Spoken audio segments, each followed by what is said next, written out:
Hey everyone! Before we dive into this story, don't forget to subscribe to my channel for more exciting content like this. Now, let's get started. Clearwater Bay Resort sprawled over 12 acres of pristine North Carolina coastline. Its white sand beaches, endless pools, gourmet dining, and rooms starting at $800 a night, creating an aura of exclusivity. It was the kind of place my family loved to showcase their achievements. I'd owned it for 3 years, but they were clueless.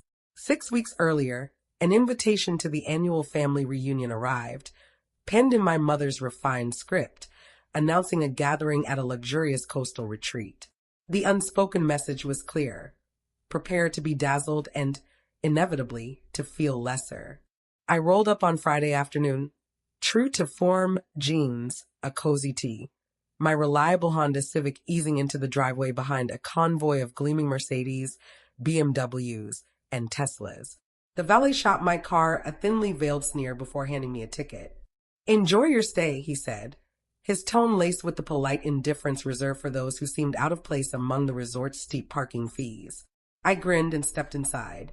The lobby was breathtaking: vaulted ceilings, panoramic ocean views, and marble floors gleaming in the afternoon sun. I'd greenlit the redesign 2 years ago, though my family would never suspect it.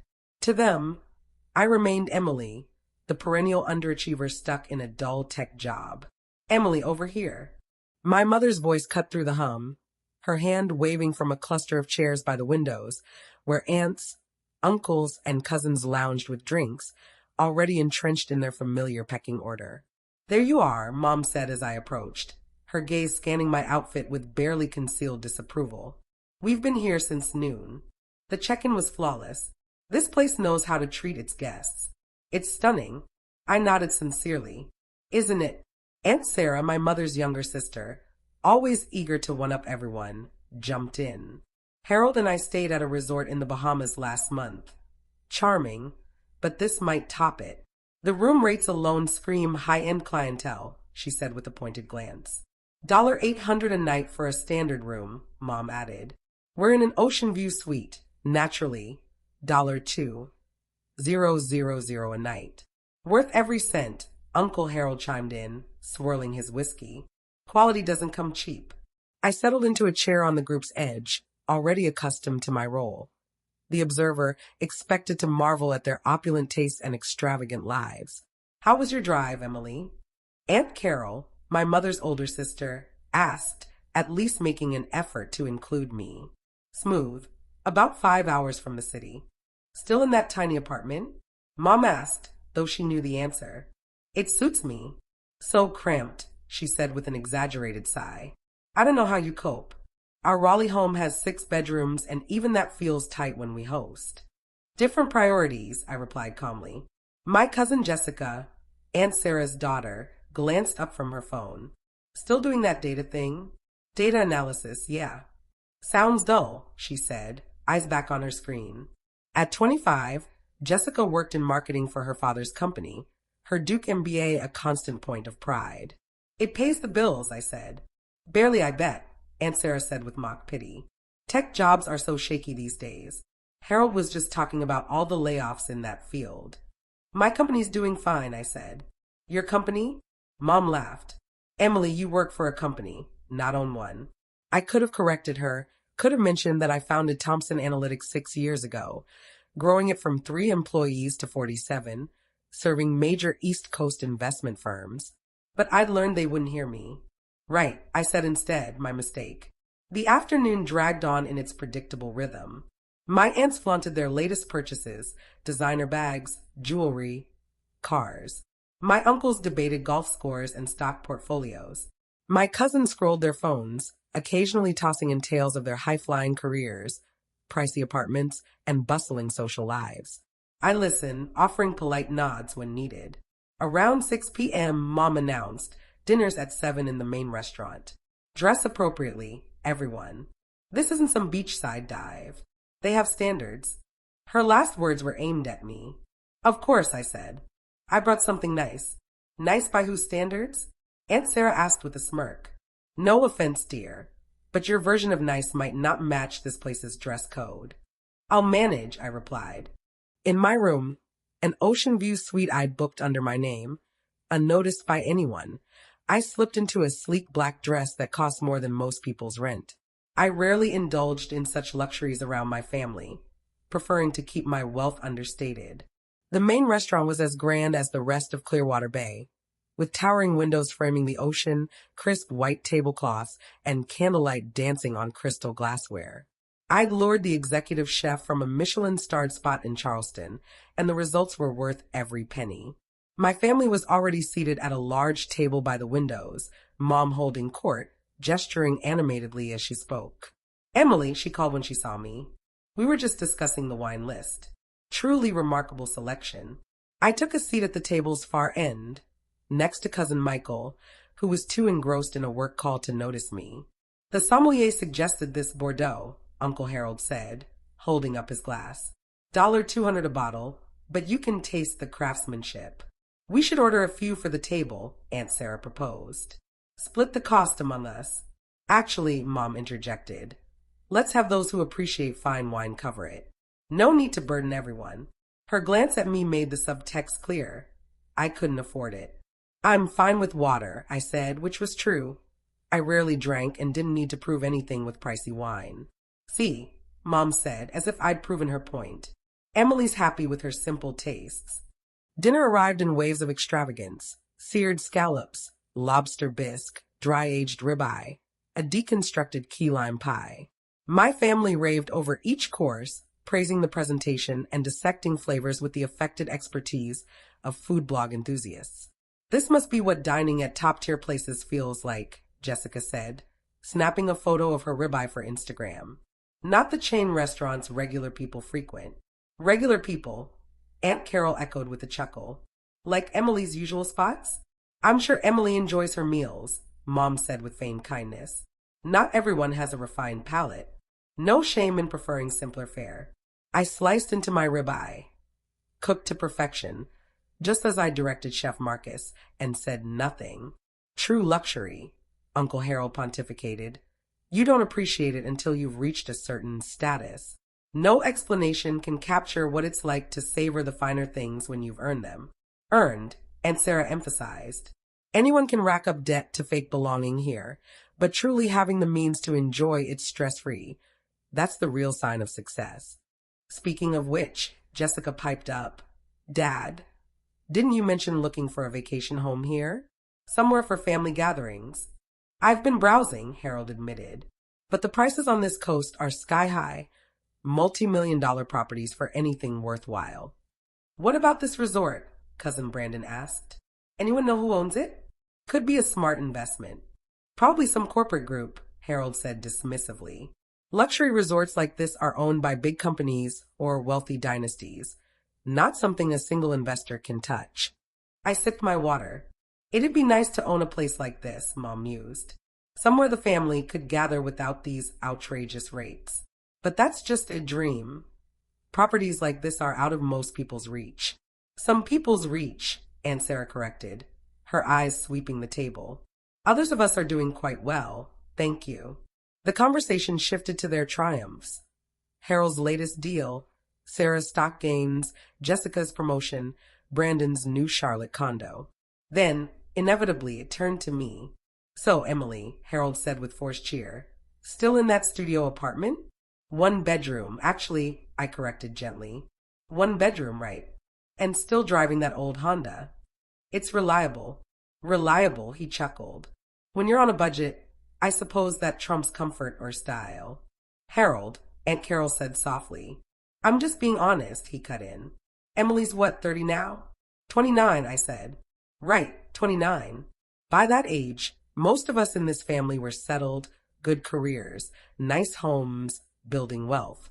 But Emily's still in an entry-level job, renting, driving a car older than some of the staff here. It's a different path, Aunt Carol tried. It's a lower path, Aunt Sarah said bluntly. Nothing wrong with that.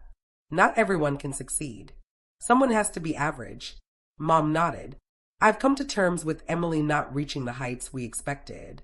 She's content with less, and that's fine. People have different limits.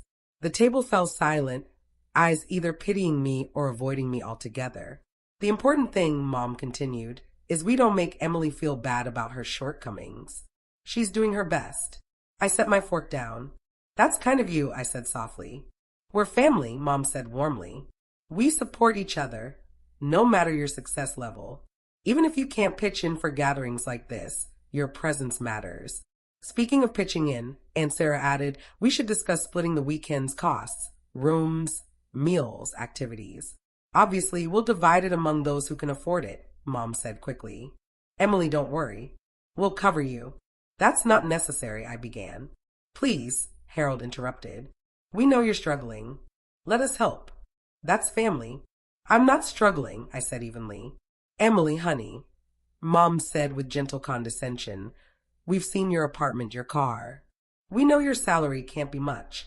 It's okay to accept help. I don't need help, I insisted. Pride, Aunt Sarah sighed. That's the issue with young people today, too proud to face reality. The familiar frustration simmered. No matter what I said, they'd already pegged me as a failure. You don't belong at this level, Mom said, her tone hardening. I don't mean that harshly, Emily. I mean it practically. This resort, this lifestyle, it's for people who've earned it. You haven't. Not yet. Maybe one day, with hard work and better choices, you'll get there. For now, you're out of your league. She should stick to motels, Aunt Sarah agreed. Nothing wrong with motels. They're fine for people in Emily's position. The restaurant seemed to hush, though it might have been my imagination. Nearby diners glanced our way. You know what? I said, starting to stand. Maybe you're right. Maybe I should. Miss Thompson. I turned to see Richard Chin, the resort's director, standing by our table. At 58, Richard had managed elite properties worldwide and was my first big hire when I bought Clearwater Bay 3 years ago. Yes, I said. I apologize for interrupting, he said smoothly. There's an issue requiring your attention. The spa renovations are complete, and the contractors need your sign-off before starting the landscaping. The table went still. Contractors? Mom said faintly. Richard ignored her, his focus on me. Also, the architect sent final plans for the new beachfront villas. They're in my office when you're ready. And the quarterly financials arrived. Revenue's up 18% from last quarter. The restaurant's at capacity most nights, and we're booked solid for the next 6 months. Great news, I said. Thank you, Richard. Of course. Your usual suite is ready if you prefer it over the ocean view room you booked for this weekend. The ocean view is fine, I said. Very good. Will you attend tomorrow's staff meeting? The team would value your input on the expansion. I'll be there, I confirmed. Richard nodded, then paused. Forgive me, but are these guests troubling you? I can move them to another table. No need, I said. They're family. Of course, he said neutrally. Enjoy your dinner. He left, and the table was silent. Mom's face was pale. Aunt Sarah's jaw hung open. Harold looked stunned. Emily, Mom whispered. What was that? That was Richard Chin, I said calmly, sitting back down. The resort director. He reports to me. Reports to you? Aunt Sarah echoed faintly. I own Clearwater Bay Resort, I said simply. Bought it 3 years ago. The renovations Richard mentioned are part of my expansion. 6 new beachfront villas, a spa upgrade, and a private dining room for events. Silence lingered. You own this place? Harold asked. Yes. The whole resort? Jessica said, her phone forgotten. The resort, the beach, the restaurant, all 12 acres. I bought it for $47 million in 2021. It's now worth about $68 million, thanks to the upgrades and reputation we've built. $47 million, Mom murmured. It was straightforward, I continued. My company, Thomson Analytics, was thriving. We do financial modeling and data analysis for investment firms. I started it 6 years ago with 2 employees. Now we have 47 with offices in New York, Charlotte, and Atlanta. Last year's revenue was $32 million. Aunt Carol stared, wide-eyed. Emily, why didn't you tell us? I tried, I said. Multiple times. But you'd already labeled me a failure, so my words didn't register. When I invited you to my company's launch, you called it boring. When I mentioned buying property, you assumed it was a condo and mocked my starter home. When I talked about work, You changed the topic. But the apartment, Mom said weakly. The car. I like my apartment. It's a 15-minute walk to my office, and I don't need much space since I travel between our offices. The car's reliable and efficient. I don't need to flash wealth to impress anyone. The room rates, Aunt Sarah whispered. You said $800 a night. For standard guests, yes. I don't charge myself to stay at my own resort, but you wouldn't know that. You assumed I was in a standard room, scraping by. Harold bristled. If you own this place, why let us think you were paying full price? I wanted to see, I said. To see if you'd treat me differently based on what you thought I could afford. And you did. You spent the evening mocking my supposed poverty, offering to cover costs I don't need help with, telling me I don't belong here. We didn't know, Mom protested. Exactly, I said. You didn't know, and you didn't care to find out. You assumed, judged, and treated me accordingly. Why not just tell us? Aunt Carol asked softly. Would you have believed me? I replied. If I'd said tonight, I own this resort, would you have taken me seriously? Or thought I was lying? Their silence answered. I built something real, I continued. A successful company from scratch, smart investments, a property I'm passionate about improving, all without your help, approval, or knowledge. And you assumed I was failing. We thought we were supportive, Mom said faintly. Supportive? I echoed. You said I don't belong here, that I should stick to motels. You've spent years belittling me to feel superior. The restaurant was noticeably quieter now. Diners openly watching, some filming. What now? Harold asked softly. You finished dinner, I said. It's on the house, as always. I've comped all your meals here for 3 years. Every visit, every room charge, spa treatment, beach service, I've covered it. You've been paying for us? Aunt Sarah asked. Every time, I said.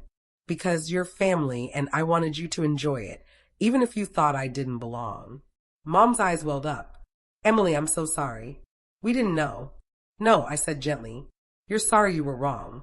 That's not the same as sorry for how you treated me. You enjoyed making me feel small. Now you know I'm successful, so you're rewriting the story. That's unfair, Jessica said. Is it? I asked.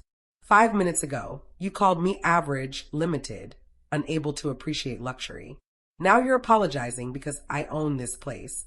No one responded. I stood, placing my napkin on the table. Enjoy dinner. Enjoy the resort. Your rooms are covered, as always. But I'll dine alone for the rest of the weekend. Emily, please, Mom said, reaching for me. Don't leave like this. Let's talk. We've been talking, I said softly. For years. You just haven't listened. I walked away, feeling every eye in the restaurant on me. Richard met me near the entrance, his demeanor professional. Everything okay, Miss Thompson? He asked quietly. Fine, I said. Just family drama. Your timing was perfect. I apologize if I caused any issues. You did exactly right, I assured him. They were planning to help pay for my dinner, assuming I couldn't afford it. A flicker passed through Richard's eyes. I see. Shall I arrange separate dining for them? No need. I'll eat in my suite. They can have the restaurant. Of course. I'll have Chef Marcus send up something special. Thank you, Richard. In my suite, the owner's residence, occupying the top floor, I stood at the windows, the ocean glowing with sunset hues of orange and pink. I'd bought this place for this view, for the waves' calm, for the reminder that some things outlasted family tensions and social games. My phone buzzed with texts from Mom, Aunt Sarah, and others, explanations, apologies, excuses. I turned it off. A message from Aunt Carol slipped through before it powered down. I'm proud of you, Emily. Always have been. Sorry I didn't say it more. I replied, thank you. That means a lot. A knock brought a room service cart, covered dishes, and a bottle of wine. Compliments of Chef Marcus, the server said. He says congratulations on the strong quarterly report. I smiled. Tell him thanks. Alone, I uncovered the plates. My favorite pasta with fresh tomatoes and basil, roasted vegetables, and a slice of Marcus's renowned chocolate torte. No pretense, just food I loved, made by someone who knew me. I ate on the balcony, stars emerging over the ocean, waves whispering below. Tomorrow, I'd meet with the management team about the expansion. Next week, I'd fly to Charlotte for a client pitch. Next month, we'd break ground on the villas. My family could adapt or not. I'd keep building. The resort phone rang. Richard's voice came through. "Sorry for the late call, Miss Thompson. Your mother's in the lobby, asking to speak with you." "Tell her I'm unavailable tonight," I said. "She can leave a message, and I'll consider meeting tomorrow." "Of course. Also, your family's been asking staff about you, whether you own the property, your role, how long you've been owner." "What are you telling them?" "The truth," Richard said. "That you bought Clearwater Bay 3 years ago, oversaw every detail of its growth, and are one of the most engaged owners I've worked with in 30 years. "Thank you, Richard." "Just the truth," he said. "Good night, Miss Thompson." I returned to the balcony, my chocolate torte half eaten. By morning, the staff would spread the word. My family's dismissive comments at dinner would be common knowledge among employees. Part of me felt vindicated, but mostly I was weary. I'd spent years creating something valuable, jobs, experiences, a property I believed in, while those closest to me assumed I was floundering. That said more about them than me. My phone buzzed again. A message from Uncle Harold. "We need to talk investments. I'd like to partner on your next property deal." I deleted it. They still didn't understand. They thought they could now latch onto my success, profit from it, join it. But they'd had years to be part of my life, and chose judgment instead. The ocean stretched out, vast and unending. Beyond the horizon lay new properties, new ventures, new dreams. I'd build them alone if I had to. I'd been doing it all along.